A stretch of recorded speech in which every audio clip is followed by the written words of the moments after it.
नमस्कार दोस्तों, ocean network में आपका स्वागत है।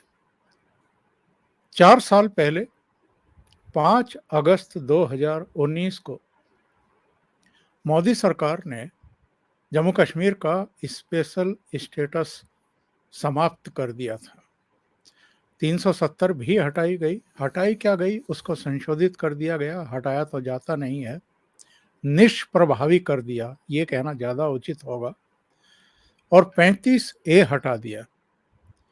और उसके बाद से जम्मू कश्मीर में कितने बड़े बदलाव आए हैं, आप इसी से अंदाजा लगाइए कि विगत वर्ष करीब 2 करोड़ पर्यटक वहां पहुंचे थे। बहुत बड़े पैमाने पर जो ऑपरेशन चलाए गए हैं उसका नतीजा है कि न केवल घाटी बल्कि भारत के दूसरे हिस्सों में भी अब आतंकवादी हमले नहीं हो रहे हैं। इनके सरगना, इनके हिमायती, इनका वित्त पोषण करने वाले, वो सब या तो ठिकाने लगाए गए हैं या उनको गिरफ्तार कर लिया गया है, और बहुत सारे कदम उठाए गए हैं, उन पर आज चर्चा करेंगे। जम्मू कश्मीर में किस तरह के बदलाव हो गए हैं ऑलरेडी, और विशेषकर जो पाकिस्तान परस्त थे उनको किस तरीके से ठिकाने लगाया गया है, इस पर भी आज चर्चा करेंगे। और ये भी कि जल्दी ही यानी 2024 में वहाँ जब विधानसभा के चुनाव होंगे, उसके बाद किस तरह की चुनौतियाँ रहेंगी। हालांकि जो बदलाव इधर देखने को मिल रहे हैं उनको लेकर के तो अब पाकिस्तान में भी चर्चाएं हो रही हैं, और जो पीओजेके का इलाका है, गिलगिट बाल्टिस्तान है, वहाँ भी चर्चाएं शुरू हो चुकी हैं। वहाँ के लोग तो बल्कि ये कह रहे हैं कि हमें अब भारत में ही मिलना है। तो इस पर चर्चा करने के लिए जाने माने रक्षा सुरक्षा विशेषज्ञ, टेरिटोरियल आर्मी के पूर्व चीफ, और वार सिचुएशंस हों या काउंटर टेररिज्म हो, इनमें बहुत महत्वपूर्ण भूमिका निभा चुके। इसके अलावा अमेरिका से काउंटर टेररिज्म की स्पेशल ट्रेनिंग लेकर के लौटे, और ऐसे विरले अधिकारियों में हैं जो पूर्वी लद्दाख में भी रहे हैं, घाटी में भी रहे हैं, और वार सिचुएशंस में भी उन्होंने अपना एक रोल अदा किया है। Major general AK Srivastava sir. Srivastava sir, बहुत स्वागत है आपका। नमस्कार। नमस्कार चौधरी साहब। श्रीवास्तव सर, आप तो बहुत लंबे समय तक जम्मू कश्मीर के लगभग सभी हिस्सों में रहे हैं। उस समय का जम्मू कश्मीर और आज का जम्मू कश्मीर, किस तरह का अंतर आप देख रहे हैं? हाँ बिल्कुल, सच्चाई है चौधरी साहब। आज और जो पहले का जम्मू कश्मीर है उसमें बहुत बदलाव है। पहली बात तो अब आज का जम्मू कश्मीर बिल्कुल इंटीग्रेट हो चुका है भारत के दूसरे हिस्सों की तरह। जैसे दूसरी स्टेट हैं बिल्कुल वैसे ही, यूँ तो वो यूनियन टेरिटरी है जम्मू एंड कश्मीर और लद्दाख, मगर जिस प्रकार से हर चीज़ जो लागू है बाकी स्टेट्स में वो भी उनमें लागू है। दूसरा जो सबसे इम्पोर्टेंट चीज़ हुआ है कि डेवलपमेंट को देख के बड़ी खुशी होती है कि आज से मैंने करीब करीब 50 साल से मैं इसको जम्मू कश्मीर को बड़े नज़दीक से देख रहा हूँ। मेरे 6 टेन्योर हुए हैं। मुझे कश्मीर घाटी में भी, रजौरी पुंछ के अंदर, फिर सांबा के अंदर, फिर लद्दाख के अंदर। मगर जो मैंने अब देखा है, मैं 3-4 बार लास्ट 4 साल में भी चला गया हूँ। बहुत खुशी होती है जब देखते हैं जम्मू एंड कश्मीर की प्रोग्रेस। आज वहाँ पर डेवलपमेंट इतनी हो चुकी है कि ऐसा लगता है कि अगर का को मापदंड की तुलना हो भारत के दूसरे प्रांतों के साथ, जब जम्मू एंड कश्मीर भी प्रांत बन जाएगा आने वाले समय में इलेक्शन के बाद, तो ऐसा लगता है कि पहले 5 जो प्रांत है उनके अंदर स्थान होगा। अगर आप देखें सबसे पहले इसका इंफ्रास्ट्रक्चर क्या क्या बदला है। सड़कों का जाल बिछ गया है, जहाँ पर चौड़ी सड़कें नहीं थी चौड़ी सड़कें हुई हैं। आज की तारीख में मेट्रो है, वो जो रेल लाइन है वो आपकी जो अनंतनाग से बारामूला जा रही है, अभी कुपवाड़ा की तरफ भी काम चल रहा है और फिर वो उधमपुर से जोड़ी हुई है। दूसरी इम्पोर्टेंट चीज है कि आज IIM, medical college, engineering college और डिग्री कॉलेज बहुत बन गए, कम कम 7-7, 8-8 बन गए। जब पहले क्या होता था कि जम्मू एंड कश्मीर से बच्चे पढ़ने जाते थे दूसरे स्टेट में, IIM में, इंजीनियरिंग कॉलेज में, मेडिकल कॉलेज में, आज दूसरे प्रांतों से जम्मू एंड कश्मीर में बच्चे पढ़ने आ रहे हैं। तो ये बदलाव बहुत इंपॉर्टेंट है, ये जो बात। उसके बाद हो क्या रहा है कि जिस प्रकार से टूरिज्म हुआ है, बहुत इंपॉर्टेंट बात आपने बताई, प्रधानमंत्री ने भी ये बोला कि 2 करोड़ के करीब करीब टूरिस्ट आए हैं। एक बहुत सबसे इम्पोर्टेंट चीज़ है, ये G20 की मीटिंग हुई थी यहाँ पर, वो बहुत ही सराहनीय रही। और जो वहाँ से डेलीगेट्स आए थे दूसरे देशों से, वो इस चीज़ को लेके गए हैं कि भाई आज जो अमन और शांति कश्मीर घाटी में इतनी तो कहीं भी नहीं, अगर कहीं पर स्वर्ग है तो वो कश्मीर घाटी में।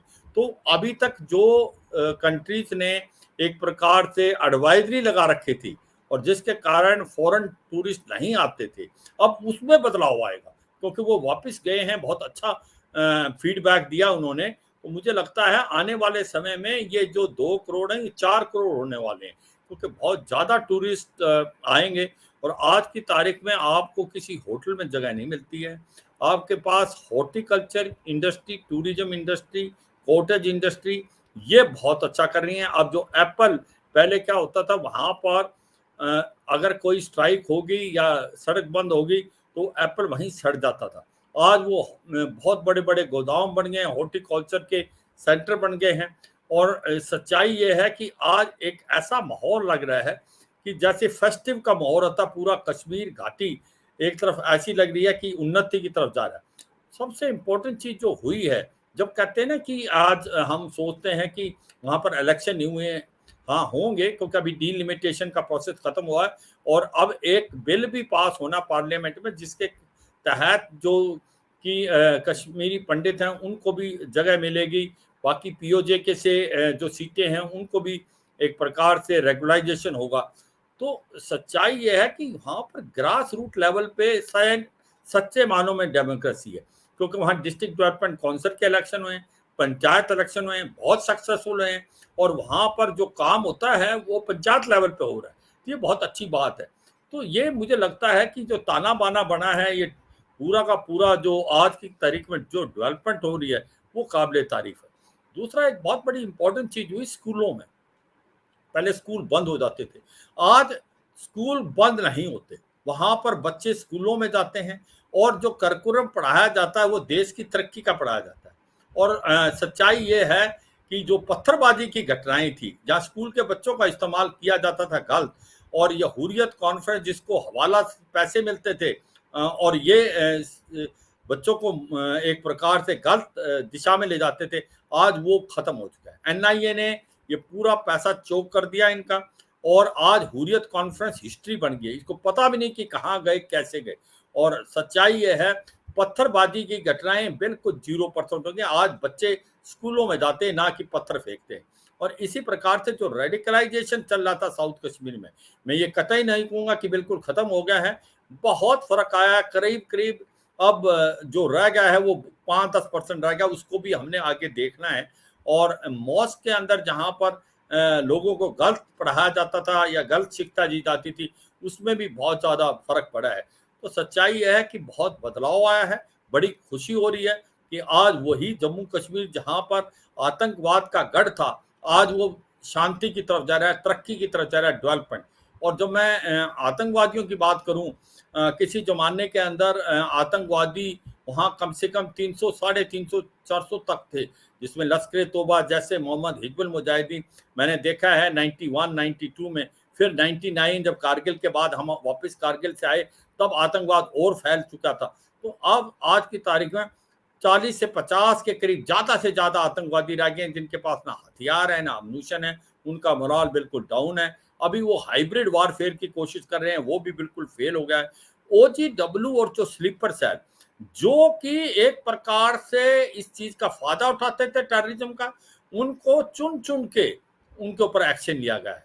और कुछ एक ऐसे लोग थे जो कि गवर्नमेंट जॉब में थे और बातें एंटी इंडिया की करते थे, पैसे भारत से लेते थे, तनख्वाहें भारत से लेते थे, और उनके किथन केन जो थे वो टेररिस्ट ऑर्गेनाइजेशन के अंदर बैठे हुए थे, उनको भी बर्खास्त किया गया है, उनको भी एक प्रकार से निकाल के फेंक दिया। तो मैं ये कहूँगा चौधरी साहब, बहुत खुशी हो रही है, जम्मू एंड कश्मीर आज बहुत ही ज़्यादा डेवलपमेंट की तरफ जा रहा है, प्रोग्रेस की तरफ जा रहा है, टूरिज्म बहुत ज़्यादा हुआ है और वहाँ पर खुशहाली आ रही है, बच्चों पे औरतों पे खुशी का माहौल है। श्रीवास साहब, जब मोदी सरकार वहाँ बड़ा स्टेप लेने जा रही थी, बल्कि ले लिया था, तब किस किस तरह की बातें कही गई थी? वहाँ के एक नेता थे, कह रहे थे कि कोई कंधे पर तिरंगा उठाने वाला नहीं मिलेगा। एक ने कहा था कि मोदी चाहे 10 बार प्रधानमंत्री बन जाएं, 370 को तो छू भी नहीं पाएंगे। एक पार्टी के नेता ने कहा था कि वहाँ खून की नदियां बह जाएंगी, लेकिन कुछ नहीं हुआ। वहाँ तो घर घर में तिरंगा लहरा रहा है। लोग अब राष्ट्र की बात करते हैं, भारत की बात करते हैं। इसके अलावा प्रधानमंत्री नरेंद्र मोदी ने इसी कार्यकाल में, दूसरे कार्यकाल में ही 370 और 35 को हटा दिया। कोई खून की नदी नहीं बही वहाँ पर, एक गोली कहीं चलानी नहीं पड़ी है। तो ये जो इस तरह की बातें कर रहे थे, ये लोगों को भड़काने की चेष्टा कर रहे थे, वोट बैंक की पॉलिटिक्स कर रहे थे, या इनका ज़मीन से कोई लेना देना ही नहीं है? ये जानते ही नहीं है कि जो जम्मू कश्मीर का आम आवाम था, वो तो टेररिज्म से तंग आ चुका था। हाँ बिल्कुल, जो आपने बात बताई चौधरी साहब, ये सभी बातें सच है। पहले तो वो पॉलिटिक्स कर रहे थे, दूसरा उनका ग्रास रूट लेवल पे जो कनेक्शन था वो हट चुका था। वो अपनी बात सोचते थे, उनको ये नहीं पता था असली में आवाम क्या चाहता है। आवाम शांति चाहता है, आवाम खुशहाली चाहता है। तो ये एक प्रकार वोट बैंक पॉलिटिक्स की तरफ जा रहे थे, इनको कुछ नहीं पता था ग्राउंड पे क्या, और आज भी इनको कुछ नहीं पता, चाहे वो कोई से परिवार से है, क्योंकि कुछ एक परिवार कश्मीर घाटी के अंदर भी उन्होंने जो कार्रवाई कर रहे हैं, और उन्होंने बेड़ा गर्क कर दिया है जम्मू एंड कश्मीर का। आज आप देखो कश्मीर कहाँ से कहाँ पहुंच गया है। और सच्चाई यह है कि जो बड़े बड़ी बातें कर रहे थे कि भारत के झंडे को कंधा देने वाला नहीं मिलेगा, कोई नहीं इसको उठाएगा, खून की नदियां, आज वहाँ खून की नदियां नहीं, वहां पर दूध की नदियां बह रही, वहां पर खुशहाली है, वहां पर तरक्की का माहौल है, वहां पर बच्चों के अंदर एक प्रकार से आप देखो एक फूल की तरह खिल रहे हैं बच्चे। और ये जिस प्रकार से अभी जो 4 साल भी पूरे हुए आर्टिकल 370 एब्रोगेट होने के और 35 से एब्रोगेट होने के, तो बच्चे तो स्कूलों में आके खुशी मना रहे थे, तो आपको साफ दिखता है उनकी बॉडी लैंग्वेज से, ये स्पॉन्टेनियस है, ये किसी ने कोई प्रेशर में आके नहीं। तो ये सच्चाई है कि आज एक बदला हुआ जम्मू एंड कश्मीर है, और ये ऐसा जम्मू एंड कश्मीर है कि जो तरक्की की तरफ जाए। सबसे बड़ी जो फर्क आया है वो एक है, देखो किसी समय बात होती थी श्रीनगर को लेने की कश्मीर में और जो पाकिस्तान में, आज भारत बात कर रहा है पीओजे के, और गिलगित पाकिस्तान भारत माना चाहिए। और उसकी वजह है क्योंकि वहां पर लोग बहुत परेशान हैं। वहां पर जो पीओजे के अंदर है, चाहे वो मीरपुर है, मुजफ्फराबाद है, कोटली है, बेम्बर है, पुंछ है, वहां पर हालात बहुत खराब है। वहां पर जो ना बिजली है ना पानी है, लोगों को पेंशन नहीं मिल रही है, लोग सड़कों पे आ रखे हैं। और वहां पर जो आटा की कीमत जो है 370 रुपए पर केजी है, और जहां वहां बिजली पैदा होती है वो बिजली पहले पंजाब में जाती, यहाँ 5 गुना ज्यादा महंगी बिजली बनती है। जो इनकी मेन नदी थी नीलम नदी, उसका मुंह मोड़ के इन्होंने पंजाब की तरफ कर दिया। तो शिया पॉपुलेशन जो है गिलगित बाल्टिस्तान में, जो भारत की कारगिल और बटालिक से मिलती हुई है, उनको सेकंड क्लास सिटीजन माना जाता है। और वो जो चाइना पाकिस्तान इकोनॉमिक कॉरिडोर वहां से आया है, लोग उससे परेशान है। वो कहते हैं कि ये बंद होना चाहिए क्योंकि यहाँ पर जो जॉब है वो चीनी कर रहे हैं। तो सच्चाई है, आज वहां से आवाज आ रही है वो भारत में मिलना था, और वो सच्चे मन से हैं, क्योंकि उनको लगता है कि वो भारत का हिस्सा थे, इल्लीगल पाकिस्तान ने ऑक्यूपाई किया था, और अब वो चाहते हैं भारत में मिले, क्योंकि वो भी चाहते हैं अपने बच्चों को पढ़ाना, वो भी चाहते हैं अमन और शांति से रहना, वो भी चाहते हैं इज्जत से रहना, और उनको मालूम है अगर वो भारत की तरफ आते हैं तो उनको सब चीजें मिलेंगी। जब उनको पता लगता है कि भारत कितनी उन्नति कर रहा है, ये तो सोशल मीडिया में आप कहीं भी देख लो, लाहौर, कराची, आप इस्लामाबाद, जो जो सोशल मीडिया इतना एक्टिव है, वो सब बता रहे हैं कि प्राइम मिनिस्टर मोदी जैसा अगर हमें भी प्राइम मिनिस्टर मिलता तो हम भी कहीं चलते। मतलब ये है कि आज जो पीओजे और गिलगित बाल्टिस्तान है, जहां से आवाज आती है ये जो वर्दी है इसके पीछे दहशतगर्दी है, हम भारत का हिस्सा बनना चाहते हैं, मुझे लगता है अब भारत को उसकी तरफ ध्यान देना चाहिए और आने वाले समय में पीओजे और गिलगित बाल्टिस्तान भारत का हिस्सा बनना चाहिए। और इसके लिए उनको कुछ एक सीटें छोड़नी चाहिए अभी जो असेंबली इलेक्शन में, क्योंकि रेजोल्यूशन पास हो रखा है 1994 का हमारे पार्लियामेंट में कि पूरा का पूरा जम्मू एंड कश्मीर भारत का हिस्सा है। जो सीटें छोड़ी जाती हैं 26 सीटें जो असेंबली में, उनको भरा जाए। अब जब असेंबली इलेक्शन होते हैं और उसके बाद जब टाइम आए पीओजे के और गिलगित बाल्टिस्तान को भारत का हिस्सा बनाना चाहिए, क्योंकि अब भारत नहीं, आवाज पार से आ रही है और वो मिलना चाहते हैं। मुझे लगता है ये एक बहुत इंपॉर्टेंट दिशा। दूसरा, हम एक बार भूल जाते हैं एक बात को कि ये कश्मीर घाटी में ही डेवलपमेंट नहीं हुई है, ये डेवलपमेंट जम्मू के इलाके में भी काफी हुई है। अब बहुत ज्यादा इलाका कठुआ, सांबा, आपका जम्मू, रजौरी, पुंछ, डोडा, किश्तवाड़, इस इलाके में भी बहुत ज्यादा खुशहाली और डेवलपमेंट हुई है। और जिस प्रकार से ये बनिहाल टनल को बड़ा बना के इसको 24/7 कर दिया, जोजिला टनल बन रही है, वो बड़ी इंपॉर्टेंट है। मैं सबसे ज्यादा खुश हूं कि जिस प्रकार से लद्दाख के इलाके में तरक्की हुई है, क्योंकि पहले लद्दाख जो था 4-5 महीने ही कनेक्टेड था श्रीनगर से, उसके बाद वो बंद हो जाता था। आज वहां पर जो टनल बन रही है जोजिला में, उससे 24/7 कनेक्टिविटी हो जाएगी। दूसरी जो कनेक्टिविटी हो रही है कुल्लू मनाली से, जो रोहतांग पास में एक टनल बन गई है, एक दूसरी और टनल बननी है, जिसके कारण आपका पूरा का पूरा जो ले है वो दोनों तरफ से 24/7। तो जो इस बार आप लद्दाख के अंदर भी रिकॉर्ड टाइम का टूरिज्म आया है, जिस प्रकार से कश्मीर घाटी में आया है, और वहां पर भी बहुत ज्यादा स्कोप है, क्योंकि जो लद्दाख है वो देखने लायक है। वहां पर चाहे वो वेस्टर्न लद्दाख है या ईस्टर्न लद्दाख है या नुब्रा वैली है, वो भी एक प्रकार से टूरिस्टों के लिए खोला जा रहा है। तो मुझे लगता है वहां पर भी डेवलपमेंट बहुत ज्यादा जोरों से हुई है और वहां पर भी लोग बहुत खुश हैं। तो चाहे वो जम्मू एंड कश्मीर है, चाहे वो कश्मीर वैली है या लद्दाख का एरिया है, हर जगह बहुत ही ज्यादा तरक्की और उन्नति हुई है इन 4 सालों में। चौधरी साहब। श्रीवास साहब, जम्मू कश्मीर को लेकर के, वहाँ मानव अधिकारों को लेकर के, सेना को लेकर के, तथाकथित ज्यादती को लेकर के दुनिया भर में प्रोपेगेंडा फैलाया जाता था। खास तौर से जो पश्चिम का मीडिया है, उसको उस प्रोपेगेंडा के चलते जो है कई बार उनमें देखने को मिलता था कि भारत के खिलाफ, खास तौर से जब से मोदी सरकार आई है तब से कुछ ज़्यादा ही आक्रामक अंदाज में जम्मू कश्मीर के बारे में कुछ भी प्रकाशित और प्रसारित किया जाता था। लेकिन इन 4 सालों में हम ये देख रहे हैं कि चाहे ओआईसी हो, ओआईसी के कुछ देशों को छोड़ दीजिए जो जिनका प्रोपेगेंडा कुछ दूसरे ही निजी हितों को की वजह से चलता रहता है, पर ओवरऑल अगर देखें तो 57 देशों का जो ये संगठन है, उसमें पाकिस्तान पूरी तरीके से अलग थलग पड़ा है। अंतर्राष्ट्रीय स्तर पर भी उसको किसी का सहयोग नहीं मिला है, समर्थन नहीं मिला है।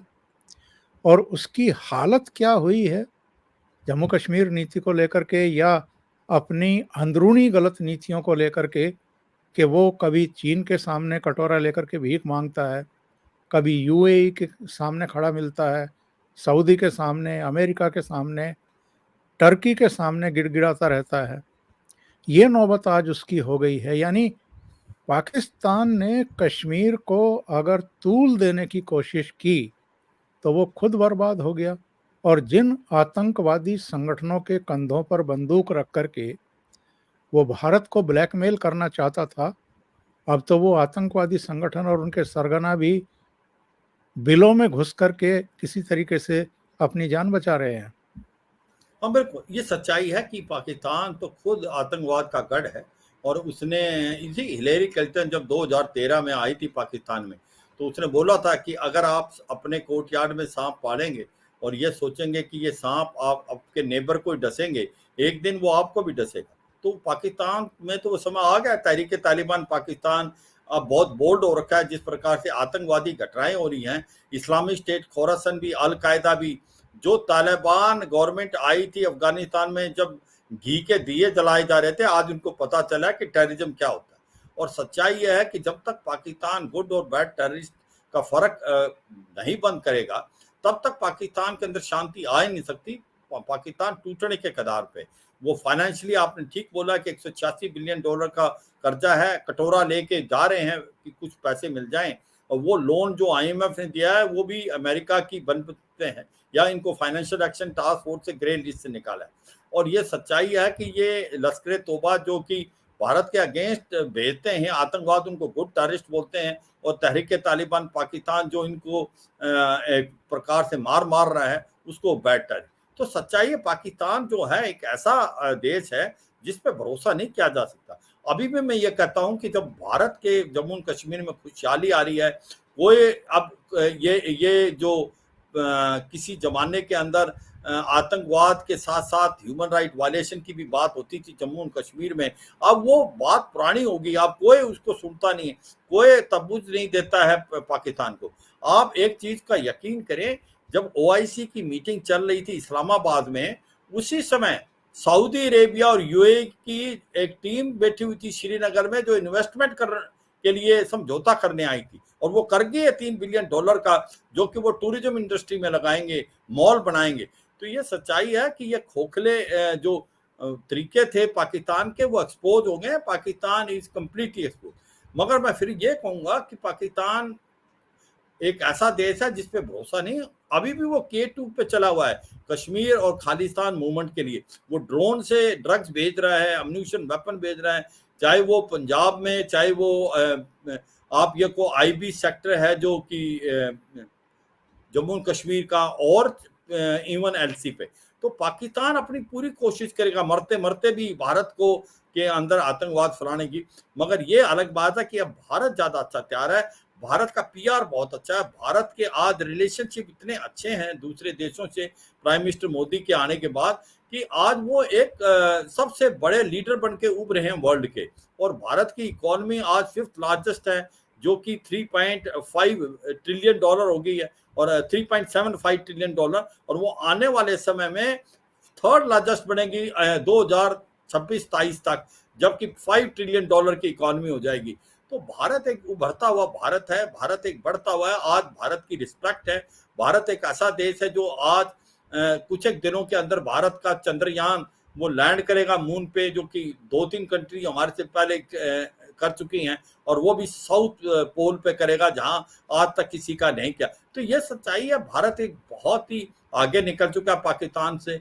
मगर पाकिस्तान एक ऐसा आतंकवाद देश है, उसके ऊपर भरोसा नहीं कर सकते, तो इसलिए हमें चौकन्ना तो रहना पड़ेगा। मगर ये सच्चाई है, आज पाकिस्तान को कोई भी सीरियसली नहीं लेता वर्ल्ड के अंदर। OIC में भी इसको कोई नहीं सुनता है, और सबको पता है ये OIC के जितने भी मेंबर हैं, उनके सबके भारत से बहुत अच्छे रिलेशन है, एक्सेप्ट आप एक पाकिस्तान को छोड़ दो और किसी हिसाब से टर्की छोड़ दो।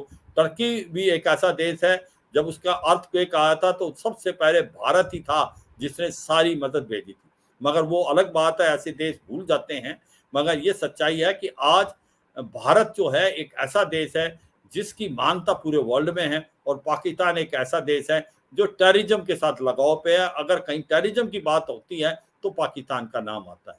चौधरी साहब, बहुत बहुत धन्यवाद शिवाज सर, ये बात बिल्कुल सही है। जब स्पेशल स्टेटस ख़त्म किया जा रहा था 5 अगस्त 2019 को, तब तमाम तरह की बातें कही जा रही थी, और समय समय पर 2019 से पहले पाक परस्त भारत सरकार को एक तरीके से ब्लैकमेलिंग करने की कोशिश कर रहे थे, करते रहते थे। लेकिन इन 4 सालों में बहुत कुछ बदल चुका है। जम्मू कश्मीर की नदियों में बहुत पानी बह चुका है, पूरी दुनिया का नज़रिया चेंज हो रहा है। पाकिस्तान तो वैसे ही पस्त है और जो यहाँ पाक परस्त थे, वो भी अब बिल्कुल किनारे और ठिकाने लगाए जा चुके हैं। सिवाज सर, जुड़ने के लिए और इतना समय निकालने के लिए बहुत-बहुत धन्यवाद आपका। बहुत-बहुत धन्यवाद। नमस्कार। जय हिंद। जय हिंद सर।